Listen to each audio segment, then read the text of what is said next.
छत्तीसगढ़ माया के गूंज जयकार रे। खान के बाली हंसे खेत किनारे, सूरज झांके सोनहा उजियारे। गाय के आशीष दादा के मन, गाँव के माटी मोर पहचान मोर। धरती गाए खुशियों के तार रे। महुआ डार तले बाजे मगर रे, गाँव के गली में गूंजे सिंगार रे।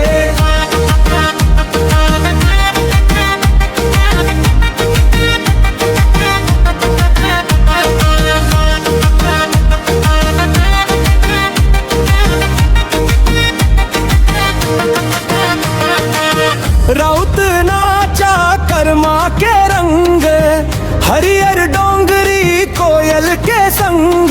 पनघट हंसी गोरसी के बात, मायाले भर गए गांव के रात।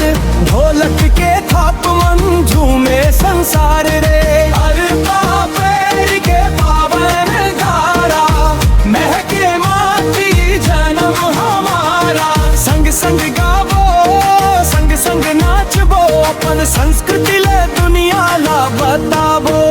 महुआ डार तले बाजे मगर रे, गाँव के गली में गूंजे सिंगार रे।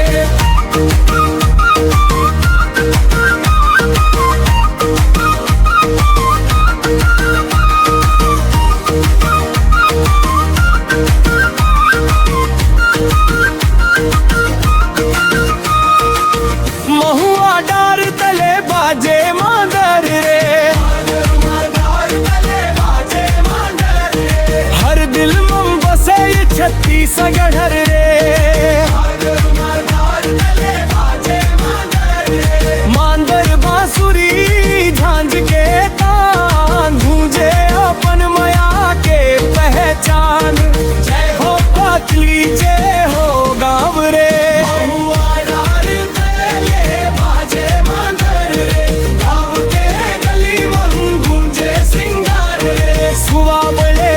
डारी नचे संगा मोर संगवारी, छत्तीसगढ़ माया के गूंजे जयकार।